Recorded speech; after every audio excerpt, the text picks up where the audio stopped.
Seán Creagh and Emma O Mahony for Zoe.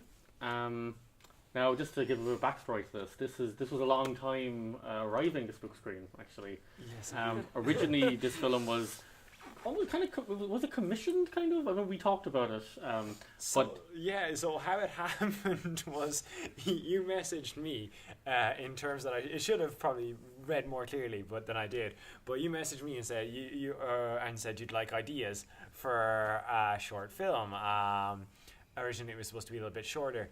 To go as part of the Spook Screen companion, and I thought about it for a while, and I came up with this script idea, and you thought it was a good idea, and so after writing whatever that was the treatment, I wrote the script for it, and much longer than the initial brief. No stronger than the initial thing, and I showed it to you, and I remember clearly the moment when the message came back and it said, "Oh, great! So do you think you'll have it done in time?" And I just went, "Oh, you expect me to direct this?" Basically, just to give some context, we had a one-off Spook Screen event back in 2016, which was a night of local films, and we had a section in it called 2-Minute Terrors, and I was looking for local filmmakers to make 2-minute horror films that we could just screen on the night. I knew that when you sent me that script, it was like, there's no way this is but unfortunately we didn't get it done in time, or whatever the mechanics of it. That's right. So I'm kind of glad that it's now part of the first main Spook Screen festival. Yes. So okay, aside from that confusion between directing and commissioning, well, what you exactly fall in love with a project and you just have to see it through. Then, what prompted the story? Because what I like about it is that it's obviously working within horror and genre, but it definitely feels like a kind of a a character piece, but also it's a bit of like a Tales You Didn't Expect It type thing. It doesn't go exactly how I imagined gory zombie stuff would go. What was the inspiration or the motivation for it? I worked from the end back, and I just basically I thought when I was because horror is not really like my first thing, although I really enjoyed making it, and I think I might do more. But I just thought, okay, what is the most innocent, most normal, most just sweet and natural thing that you could corrupt and turn into this terrible image?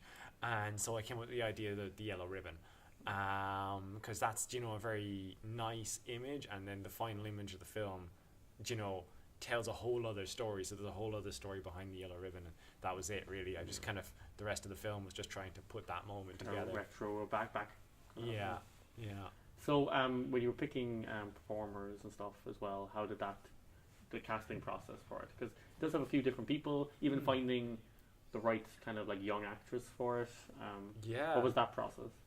Do you want to? I mean, I suppose we just we sent out a casting call, just and I mean, I suppose children are difficult to cast, I would say. So a lot of them, a lot of them weren't screen ready. It was kind of difficult to find someone who would be kind of screen ready. But no, Danielle came in and she was great. We initially had someone else in Sean McNally's role, which is the guy with the gun. So she was kind of basically, she screen tested with someone else, and we also had she was rehearsing with someone else. So it was a last minute thing. We were kind of thrown a bit of a spanner in the works, that we had to kind of switch out someone at the last minute. So, but she handled that great. I mean, she was brilliant. And I think you kind of buy the chemistry there. totally. Yeah. Sean was just amazing. Yeah, considering he came in last minute, it was I think it worked out actually probably better. And I have heard stories that the production was a little arduous. I mean, if you're out in the middle of a woods in September in Ireland, no, I think we did run into a couple of problems along the way. I think car was left running, so when we tried to leave, it wouldn't start, so we had to jump start the car. Yeah, that car was a last minute casting as well, because we had another car, and the guy who was supposed to be giving to us, I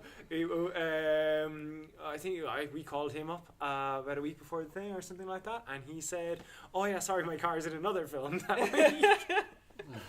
But what else happened? Yeah, we had like, you know, obviously last minute casting had to be swapped out.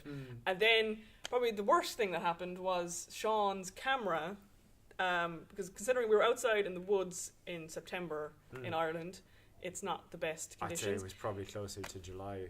Probably, yeah, I that's suppose, the yeah, first yeah. night But, of you it. know, but like, so it was kind of warm, but it wasn't quite like that. So It's Ireland. Like. basically, yeah. So we basically had this kind of issue with condensation that we didn't really pick up on until it was a bit too late with the camera. Yeah, So basically, Sean went home one night after shooting and his camera completely stopped working. It was the very first night. It was crazy.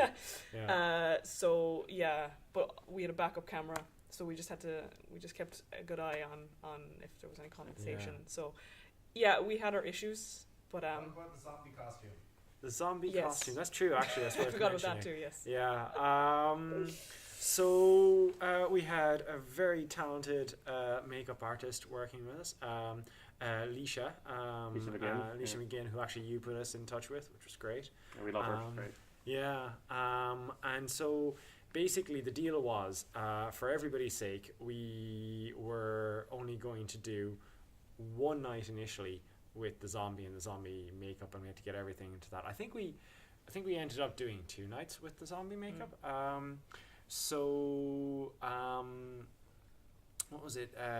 We did some testing before of the makeup to get so there's kind of a bald cap, so Leisha really took charge of that, and all I wanted was this kind of effective skin peeling off and that kind of thing, and she really did a good job of that. And then poor Dennis had to wear that makeup, so he was there maybe 2 hours before he needed to be on set, preparing, getting into the makeup, and he was the last person to leave as well because he had to take everything off. I remember him just handing at the end of it. He handed me back a pair of trousers that I'd given him, just a bloody pair of trousers, and he was like, "There you go." It's just yeah. Was there anything else to talk about in the makeup? The bald cap was an issue. Oh, that's right. Oh, I could have forgotten about that. Well, the problem that I remember with the zombie costume was that we tested all the parts of it separately, and it wasn't until we got on set we put it all together and realised it looked like a zombie costume. Okay. Did not look like a guy who it looked like a guy wearing a Halloween zombie costume. Yeah. And so we had to spend an extra half hour to an hour putting more blood and mud on him just to try and make him look like Authentic. Yeah. make him look like he's been living in the woods for a week or something. Just slapping fake blood and mud on him. I remember that. Yeah.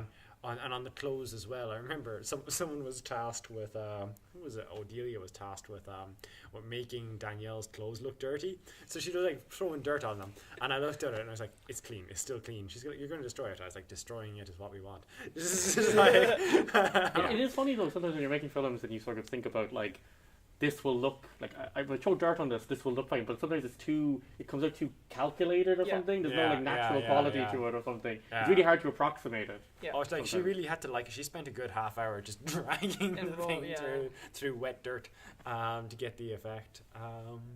Yeah. Oh, I suppose the other thing to say about the makeup as well is that it never fully came together right, in the sense of the pieces didn't connect fully.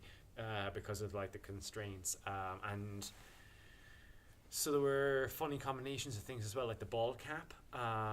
Something happened, at the back, the ball cap wouldn't stick down. I think what happened was they were either too small or they were the wrong type. Yeah. So they had to be ordered. So we were really kind of shooting in the dark. So Literally. Yeah. So there's loads there, a lot of the special effects work that was done in this film is invisible special effects stuff, in the final shot of the zombie, he's just lying on the floor, and you've got this ripped t-shirt and stuff.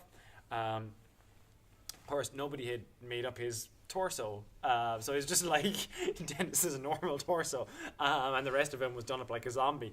But there was no time for this, so I was just okay, I'll fix it. The zombie virus affects people differently, and you you could write around that. Yeah. So we did. I did kind of put a couple of layers of red gooiness on top of it and kind of sell the effect. So you There's said- 2 shots where I played zombie as well. There's That's one, right, There's one where yeah. my hand is in Forgot a about shoe while it's resting on a branch. Oh yeah. And there's another one where my hand is made of red and I'm like holding the keys. Oh, that's right. Yeah, and And I you have would to- think yeah. that's a simple shot, but you were in so much pain. It was more like just a yoga pose thing. I had to like put a plastic bag down on the mud so I could just put my face down and just put my arm up. Turned the other way, of course, so Yeah. you could display the keys. Yeah, and Yeah. so I just had to hold that pose for like about 10 minutes. Yeah. Well, you said earlier that horror wasn't your thing, but that you might make some more. But based on all of this, I'm not sure why you would go back to the genre. I think if we did something like Connor's film, which was just confined to one space and indoors and Yeah, And warm. Yeah, I was And thinking this. warm, When Busted Dublin played, I was almost going to go just like one location, just one, daylight, one, like, one adult single cast. room. Yeah, it'd be great. Yeah. Yes. Yeah. Yeah. Thanks a million for talking to us. Thank you very much. Very much.